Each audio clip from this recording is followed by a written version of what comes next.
Уважаемые участники конференции, Queridos participantes en esta conferencia, людей разных вероисповеданий, somos разных политических gentes de diferentes fes y de diferentes puntos de vista políticos, representantes de varios países y de continentes, unidos todos por nuestra preocupación respecto al futuro de la humanidad. Podemos ver ante nuestros ojos la destrucción del fundamento mismo de la existencia humana, es decir, la economía mundial. Para que la economía mundial pueda funcionar exitosamente, se tienen que observar ciertos postulados. Primero, el dinero en el mundo debería ser el equivalente del intercambio de bienes y para garantizar el movimiento de valores para las relaciones entre los países. Segundo, el sistema financiero internacional debería, en base a la manera en que funciona el dinero del mundo, servirle a varios tipos de relaciones entre los países, es decir, los movimientos de capital, inversión, préstamos, subsidios, comercio exterior de bienes y servicios y cosas por el estilo. Estas relaciones deben promover, primero que nada, la modernización de las capacidades productivas existentes y por crear. Tercero, el sistema bancario mundial debería promover el uso efectivo de los recursos crediticios y el desarrollo de la producción en cada país. Cuarto, el comercio mundial debería promover una división del trabajo mundial eficiente y efectivo y el intercambio mutuamente beneficioso de los bienes y servicios entre países. La profundización catastrófica de la crisis mundial está vinculada con la distorsión de estas funciones fundamentales en todas las categorías. Primero, desde el 1944, el dólar estadounidense empezó a funcionar como la moneda mundial. Desde 1971 perdió cualquier respaldo que tuviera en base a productos reales y aún el oro, y dejó de ser una verdadera medida del valor de los bienes y servicios. La impresión de los dólares está plenamente en las manos de la Reserva Federal de Estados Unidos, que es una organización privada, y la comunidad mundial no tiene control alguno de eso. Por lo tanto, hay pirámides de dólares que inevitablemente se desploman y que hunden a la vez la economía mundial. Segundo, tenemos ahora el sistema financiero mundial que ha conducido a un mercado enorme en capacidades ficticias.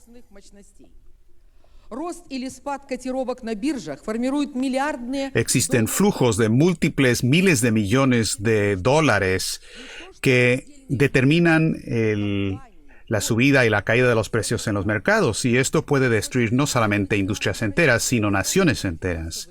Luego existe la guerra financiera lanzada en contra de países y gobiernos que no aceptan las condiciones.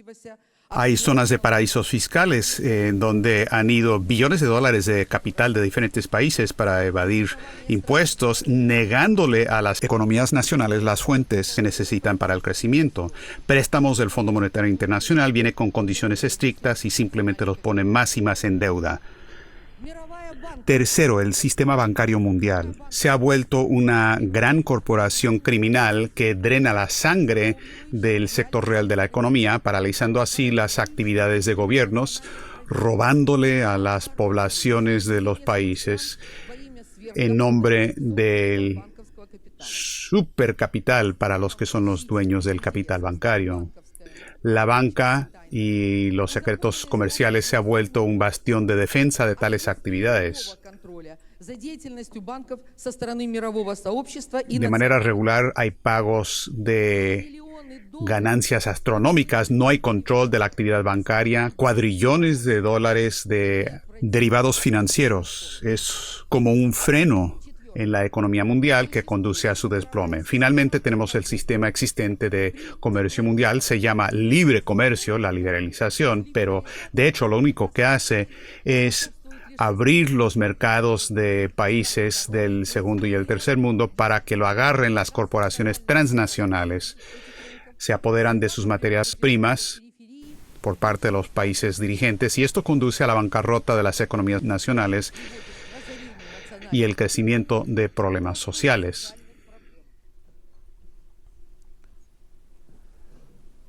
La destrucción del fundamento de la economía mundial inevitablemente conduce a una crisis de la economía, al caos, la inestabilidad, a las guerras, epidemias, catástrofes, genocidio de la población, liquidación de economías nacionales y de la soberanía nacional. La destrucción, la aniquilación de las economías nacionales es una parte inevitable del proceso de globalización para establecer un nuevo orden económico planetario. Los mecanismos son el Fondo Monetario Internacional, la Organización Mundial del Comercio, el Banco Mundial y el Banco Europeo de Reconstrucción. Un ejemplo dramático de esto se ve en Ucrania. Voy a mostrarles esta catástrofe en cifras, todo lo que ocurrió en los últimos 20 años. 6 meses después de que se proclamó la independencia, lo que ocurrió el 3 de junio de 1992 es que Ucrania se sumó al Fondo Monetario Internacional y empezó a pedir prestado aceptando las condiciones. En 1995, Lyndon LaRouche vino a Ucrania en base a nuestra invitación, como lo hizo también Helga Sepp-LaRouche. Y otros representantes del Instituto Schiller, Michael Fitt y Denis Small, vinieron posteriormente. LaRouche se reunió con el presidente del Parlamento ucraniano, Alexander Moroz, se reunió con miembros del Parlamento del Partido Socialista, se reunió con científicos, economistas y les dijo lo que tenían que hacer y lo que no se debería hacer. ¿Qué reformas se deberían hacer si uno realmente quiere tener un renacimiento de su economía o una recuperación?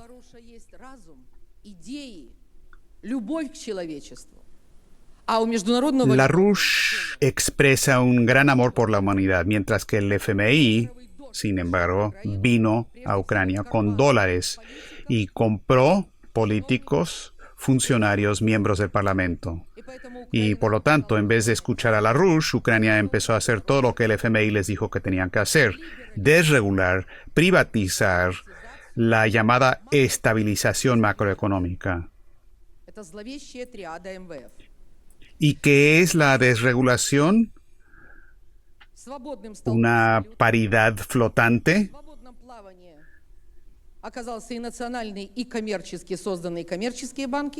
Se les dijo a todos los bancos estatales y comerciales que se las arreglaran por cuenta propia. Y luego hubo privatización, vender a precio de subasta realmente toda la economía, las granjas colectivas en la agricultura, la industria y demás. En términos macroeconómicos, Ucrania pasó a un modelo de trabajo barato, a la reducción de los beneficios sociales y la eliminación de los subsidios para las viviendas y para los otros gastos de los hogares. En el 2008, Ucrania se unió a la OMC y los resultados fueron parecidos, empezando con la destrucción de la producción física en Ucrania. Podemos ver en la gráfica número 1 cómo desde 1991 al 2012 el Producto Interno Bruto, es decir, en ese periodo de 2 décadas, cómo bajó el Producto Interno Bruto y cómo bajó la producción física. Voy a decir algo respecto al PIB en un momento, pero vean la segunda columna, que es la producción de electricidad. Cayó en 35%. La producción de acero cayó en más de la mitad. En el 2012, la producción de tractores estaba en solamente 5% de lo que había sido en 1990. Estamos hablando de un país donde 1/3 de la población vive en las regiones rurales y que tiene 20% de las tierras más fértiles del planeta. 16 Y Ucrania tenía 16 plantas importantes de которые в 90-м году máquinas herramienta, la columna de la derecha, que producían в 2012-м осталось 37.000 máquinas herramienta en 1990. Y ahora solamente existen 3 de esas plantas que apenas funcionan y producen 40 máquinas herramienta cada año. Значит, из приватизированных предприятий 50 тысяч приватизировано. Así es que se privatizaron 50.000 compañías y el 49% de ellas han dejado de existir. Cerraron las puertas. Ведущих стран мира по среднедушевому производству малого продукта. Ucrania anteriormente era uno de los principales países en el mundo en PIB per cápita. И в расчете на Estábamos a un nivel на 11%. 11% superior que el promedio mundial en cuanto a PIB per cápita, Валовой продукт Украины снизился на 1 pero треть. nuestro PIB 2012 se desplomó en 1/3 y ya llegando al 2012 estaba solamente al nivel de 2/3 de lo que había sido en 1990. В расчете на En términos per cápita, мы имеем estamos en un nivel 40% por debajo del promedio mundial. мы уже ниже. Estamos por debajo de Namibia. Итак, это Así es que eso es lo que ocurrió con la producción física. экономики Украины составляет Ahora, la base del crecimiento de la economía ucraniana Академии наук es la ciencia. по мощности научного Siempre éramos orgullosos de la ciencia soviética y ucraniana en particular. занимало 7-е место. Estábamos en el 7º lugar del mundo en base a la fuerza de nuestro complejo científico, pero lo que vemos aquí es la destrucción de la ciencia ucraniana. За 20 лет Esto es lo que ocurrió con la ciencia ucraniana en los últimos 20 años. 6 миллионов трудовых ресурсов Украины 500 тысяч работали в научной Teníamos 500.000 personas que trabajaban en la ciencia. сфере. 1000 человек, самых способных и талантливых. La бросили gente más talentosa se fue del país. Centenares de miles de científicos fueron echados a la calle para vender cosas. Centenares de miles de gente joven que deberían haberse formado como científicos no lo hicieron. численность работников науки именно в системе Национальной академии наук сократилась наполовину. Aquí están viendo la reducción de 50% de la gente que trabaja en la Academia Nacional de Ciencias en ese sistema. La segunda barra es el número de científicos en total. Es 1/3 de lo que antes había sido. La gente empleada en las industrias de la innovación está en un 30% del nivel anterior. В области технических La investigación en las ciencias tecnológicas 28% de lo que había sido. число отраслевых Y el número de institutos de investigación relacionadas a la industria solamente está en el 9,5% de lo que había sido anteriormente. Y aquí se ve cómo se están poniendo en acción las nuevas tecnologías, составило лишь solo que esto está ocurriendo a un ritmo de solamente 7,6% del ritmo en que estaba ocurriendo en 1990. Нужно отметить, что такой разгром науки, конечно, привел к тому, Hay que tomar nota de que este tipo de destrucción de la ciencia significa que la tasa de compañías involucradas en investigación innovadora solamente es 28% de lo que había sido. я скажу, что в ЕС она составляет 60%. Прирост валового продукта за счет внедрения Este es un escándalo, una vergüenza прирост валового para продукта Ucrania. в 2012 году составил 0,7%. В развитых странах это 60-90%. La parte del crecimiento del PIB За годы своей que se basa en las nuevas tecnologías es solamente 0,7% en Ucrania, en comparación con 60 a 90% en otros países. Durante los años de su independencia, Ucrania ha perdido 12 millones de empleos. Но совершенно не тот La Organización Internacional del Trabajo dice que nuestro desempleo es más o menos 10%, pero esto no refleja el cuadro completo. Esto es solamente la punta del iceberg, en realidad es mucho mayor. Lo que sí obtuvo Ucrania en estos años, cuando la Unión Soviética se desplomó, es deuda.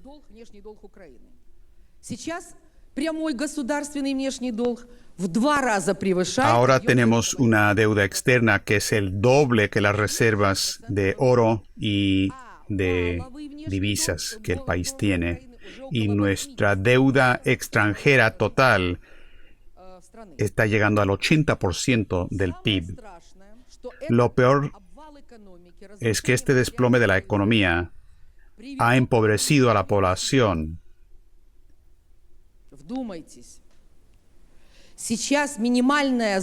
El salario mínimo en Ucrania es de 118 euros por mes. La pensión mínima es de 86 euros por mes. Pero no vivimos en África. Tenemos un clima bastante frío. Uno tiene que calentar la casa, uno tiene que abrigarse. Y estas son condiciones y niveles absolutamente intolerables para Europa Central. Estos niveles son nada más un tercio de lo que se requiere para la subsistencia.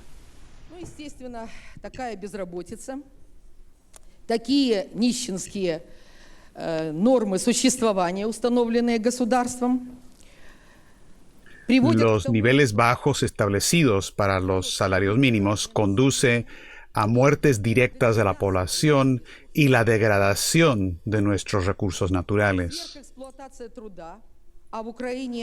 В себестоимости зарплата составляет только 6,3%, La proporción de los salarios respecto a la creación promedio de valor es nada más de 6,3% en Ucrania, a diferencia con la Unión Europea, es 40% ahí, y el 80% de la población vive por debajo del nivel de la pobreza. Tenemos un aumento de las drogas, consumo de alcohol, la superexplotación de los trabajadores, efectos psicológicos, crímenes, el medio ambiente. Estas son las condiciones que conducen a una calidad de vida reducida para la mayoría de la población ucraniana. Nuestra esperanza de vida, o la duración promedio de vida, se ha reducido de 71 años a 68,8 años en los últimos 15 años. Esto está por debajo del promedio europeo. Los hombres viven nada más hasta los 62 años de edad y, sin embargo, Ucrania siguió las exigencias del Fondo Monetario Internacional para la reforma de pensiones, aumentando la edad de las pensiones para las mujeres de 55 a 60 y para los hombres hasta 62. Así es que aquí ven los cambios demográficos. Esto es lo que decía LaRouche respecto al genocidio intencional. En 1990 teníamos 52,1 millones de personas en Ucrania. Ahora nominalmente tenemos 45,6 millones en el 2012. Pero, además de eso, 7 millones se fueron del país y están viviendo en el extranjero por razones económicas. Así es que no están en Ucrania. Se fueron a Rusia para buscar trabajo, no pudieron encontrar trabajo en Ucrania. Y es por esto que Ucrania hoy encabeza todo el mundo en la adicción de drogas entre los jóvenes y el alcoholismo. Así es que teníamos 52 millones de habitantes, nominalmente tenemos 45,6, pero en realidad tenemos 39 millones de habitantes. Durante la Gran Guerra Patriótica, la Segunda Guerra Mundial, Ucrania perdió 5,5 millones de personas y 2 millones fueron al trabajo esclavo en Alemania. Perdimos 7 millones de personas durante la guerra, pero durante estos 20 años de reforma hemos perdido 6,5 millones de muertos y 7 millones que se fueron, casi 14 millones de personas, casi el doble del número de pérdidas durante la guerra. En el segmento blanco vemos una extrapolación de lo que la población de Ucrania hubiera sido si no hubiera habido esta destrucción masiva, si hubiéramos tenido un poco de crecimiento lento tal y como habíamos tenido, y empleo pleno, y educación gratuita, y atención médica gratuita. Так вот, население Украины составляло бы при условии продолжения этих процессов Nuestra población hoy estaría en 56,5 millones de personas, casi 57 millones. 18 миллионов потерь. He aquí el crimen. Como resultado, Ucrania, como otros países del mundo, se ha acercado a la situación límite peligrosa de un desplome total de la economía, de explosión social, golpes políticos permanentes, pérdida de soberanía, caos y la amenaza de guerra civil.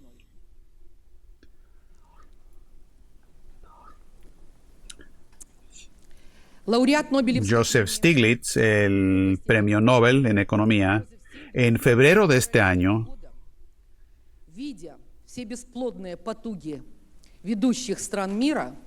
Stiglitz dijo que podemos hablar del grupo de los 7 o el grupo de los 8 o el grupo de los 20, pero en realidad todo es un grupo de 0, un gran nada. Yo estoy de acuerdo con eso. Los principales países del mundo se han mostrado totalmente incapaces de proponer recetas para salvar a la humanidad. Y vemos que se está desmoronando la economía mundial y vemos la naturaleza misantrópica del modelo económico británico y la incapacidad de los principales países de proteger a la humanidad de la muerte de miles de millones. Así es que, ¿qué debe hacer la humanidad? No depender del humanismo y el altruismo de los principales países capitalistas, sino buscar alianzas locales, integración regional, y los intentos en esta dirección se ve impulsado por la monstruosa crisis de la deuda de las principales economías, la Unión Europea y Estados Unidos. No existe alternativa a una orientación de la integración en cuanto a la economía mundial hoy día. Solamente agrupaciones económicas con poblaciones de 250 o 300 millones de personas pueden sobrevivir bajo las actuales condiciones. Si hay alianzas regionales, pueden haber incentivos para los mercados internos, uno puede aumentar la producción propia, llevar a cabo la modernización, cambiar hacia las tecnologías del nuevo tipo que están llegando y garantizar el crecimiento estable del empleo, así como también mejorar la calidad de la vida y la esperanza de vida. Escuchamos el discurso del doctor Galloni, el economista italiano, que presentó una muy buena perspectiva para la integración económica en Europa. Hay gente de Argentina que tienen este mismo tipo de idea. Esto va junto con la idea de que los países se unan en sus esfuerzos de la manera en que LaRouche lo ha propuesto. Mientras más integración regional tengamos, más podremos proteger a los países de las fallas del sistema económico básico hoy día. Entonces, se requieren reformas globales y pongamos las primeras categorías que mencioné al principio de una mejor manera en cuanto a su alineamiento. Necesitamos monedas regionales respaldadas por verdadera producción, necesitamos soberanía en la política de las monedas, necesitamos control de divisas, se necesita imprimir dinero solamente cuando avanza el crecimiento económico real. Segundo, necesitamos sistemas financieros regionales que tomarán la cooperación entre los países a un nivel cualitativamente superior de ayuda mutua. Necesitamos nuestras propias fuentes de suministro de dinero y llamado dinero de largo plazo. Los mercados actuales son absolutamente inaceptables. No son una institución aceptable para la inversión. Dow Jones, Nasdaq, etc. Estas se tienen que liquidar y reemplazarlas con nuestras propias agencias calificadoras para evaluar verdaderamente lo que es el riesgo crediticio. Necesitamos liquidar los fondos de especulación y las zonas de paraísos fiscales. Necesitamos políticas fiscales que promoverán la integración de las economías y la creación de empleos en el sector real y así por el estilo. Tercero, tenemos que reformar el sistema bancario para tener la separación bancaria en el modelo de Glass-Steagall, para poder eliminar el capital especulativo y para poder crear recursos crediticios poderosos para la inversión de largo plazo en proyectos infraestructurales intensivos en el uso de capital. Tenemos que eliminar el secreto bancario y establecer la transparencia total de la actividad del Banco Nacional de cada país, y se requiere que los países unan sus esfuerzos para ejercer la fiscalización de los bancos centrales y de las alianzas regionales. Y se requieren bancos de desarrollo regionales para financiar grandes proyectos de cooperación. Cuarto, hay que acordarnos de lo que dijo Hamilton. Se requiere el proteccionismo. Hamilton decía que se requiere un sistema de banca nacional y el proteccionismo en el comercio. Esta es la manera en que se protege el mercado interno de cualquier región. Se debe permitir la desregulación del comercio interregional solamente si promueve el desarrollo de la industria y la industria de cada país. Y por lo tanto, tenemos que tener una nueva cualidad de cooperación económica internacional para reemplazar al libre comercio y que respete la soberanía nacional. Esto se puede lograr si fortalecemos el papel del Estado en la economía. Tuvimos una discusión ayer respecto a los gobiernos débiles. Cuando hay un gobierno débil, esto significa que en los países individuales el sueño dorado de la reina de Inglaterra y de su asociado Barack Obama. Ellos quieren tener gobiernos débiles en países, pero si hacemos estas reformas para reformar, para modernizar la producción y para introducir tecnologías de la nueva fase, esto requiere acción de gobiernos fuertes. El señor Kotegawa dijo que esto es una guerra y hay que ganar la guerra. ¿Se pueden imaginar que algún desgraciado bueno para nada, como Gorbachev, por ejemplo, él pudo haber ganado la Segunda Guerra Mundial? Solamente el gobierno soviético fuerte garantizó la victoria en la Segunda Guerra Mundial y salvó a la humanidad del fascismo. Esto es lo que significa tener un líder fuerte y un gobierno fuerte.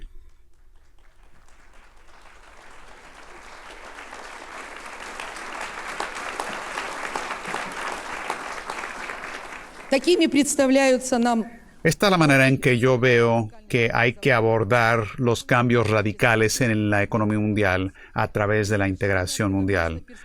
Para terminar, quiero hablar de las posibilidades de la integración de Ucrania en la Unión Eurasiática, que para nosotros es la única posibilidad para salvar al país, uniéndonos en la Unión Aduanera con Rusia, Bielorrusia y Kazajistán, y en la nueva Unión Eurasiática.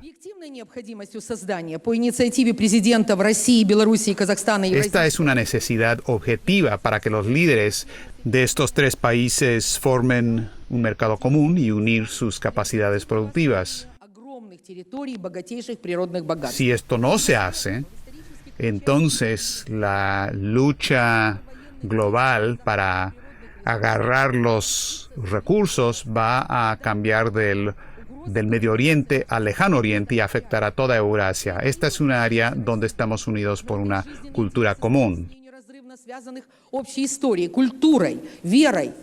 Эффективно La научно-производственной integración con Rusia es la salida para Ucrania, para Bielorrusia y Kazajistán. вопрос интеграции с Россией давно решен и решен органично, то Украина все эти годы... Bielorrusia actuó en esta dirección de manera orgánica, mientras que Ucrania, por todos estos años de su llamada independencia, ha sido dirigido desde Washington y Bruselas, y esto ha prevenido que el gobierno de Ucrania y los políticos de Ucrania que adopten la decisión a favor de la integración, que es la única solución que tiene sentido, ya sea desde un punto de vista económico o de la civilización. Y ese es unirnos a la Unión Aduanera y el espacio económico unificado de Rusia, Bielorrusia y Kazajistán. Pero las autoridades ucranianas, por lo contrario, han anunciado la política de la integración con el euro, entrar en la zona de libre comercio con la Unión Europea y unirse a la OTAN. Para Ucrania, para nuestra economía, ciencia, cultura y estabilidad política, este es un callejón sin salida y un camino desastroso.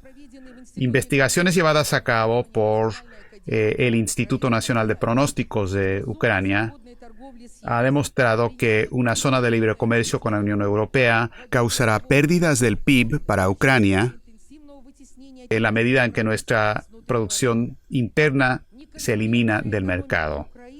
А энергозатраты на единицу ВВП на Украине в 4 раза выше среднеевропейских.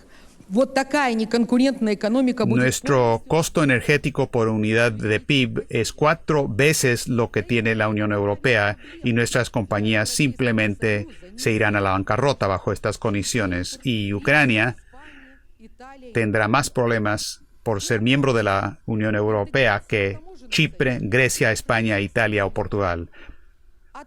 Por lo contrario, si Ucrania se une a la Unión Aduanera Eurasiática, o logrará un aumento del PIB entre 1,5% a 6%, que es lo que le dijo el presidente Putin al presidente Yanukovych el mes pasado. El Instituto para Pronósticos Económicos Nacionales de la Academia Rusia ha pronosticado que si Ucrania se une a la Unión Aduanera, la economía de Ucrania ganará 7.000 millones cada año y tendrá un aumento del 60% en exportaciones. В мае 2010 года было поручение правительства Украины детально по всем видам экономической деятельности проанализировать, какие же... Podríamos analizar, de tener tiempo, sector por sector, las ventajas que obtendría Ucrania de asociarse con la Unión Aduanera Eurasiática. Расчет был сделан совместной Комиссией экономического сотрудничества украинской. Cálculos que se llevaron a cabo por parte de la Comisión sobre Asuntos de Cooperación Económica entre Ucrania y Rusia,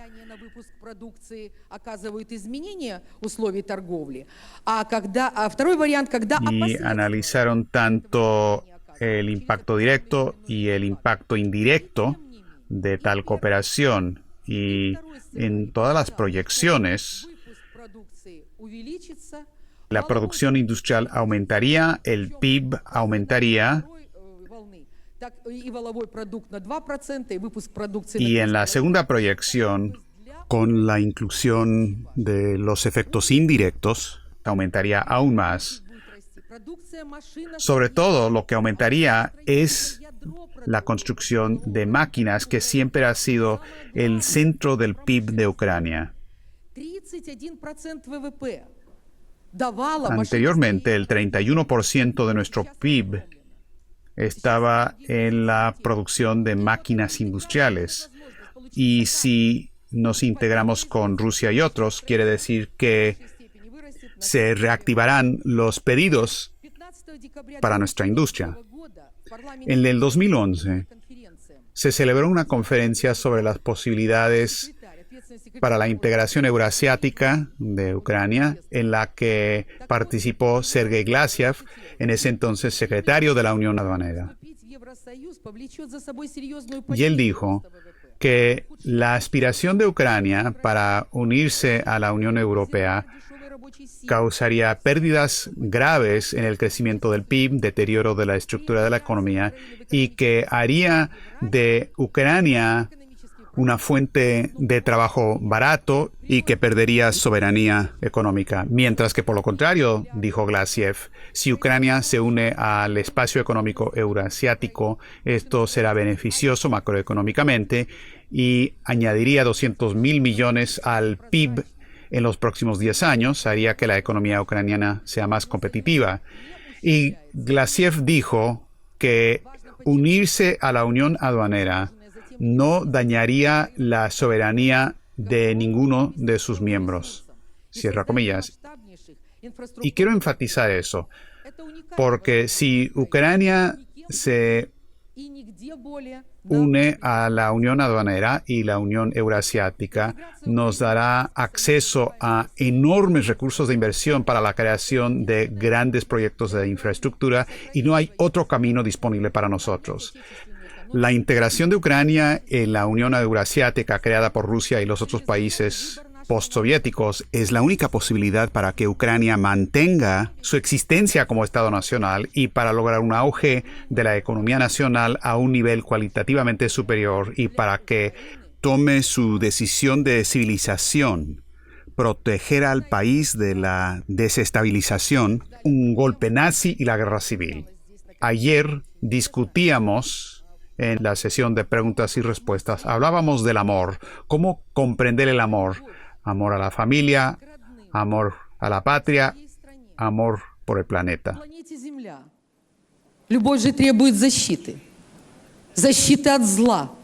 La agresión es malvada, el hambre es malvado, pirámides de dólares, especulación financiera, la dictadura del Imperio Británico, todo eso es malvado y tenemos que usar el amor para defendernos en contra de esta maldad. Y por lo tanto, yo deseo que todos tengamos éxito en esta tarea noble, esta causa noble de la defensa del amor, y quiero desear a Lyndon LaRouche, y todos se lo deseamos, que tenga muchos años más, y también a Helga, para que trabajen juntos por lograr con el amor los beneficios y soluciones para la humanidad.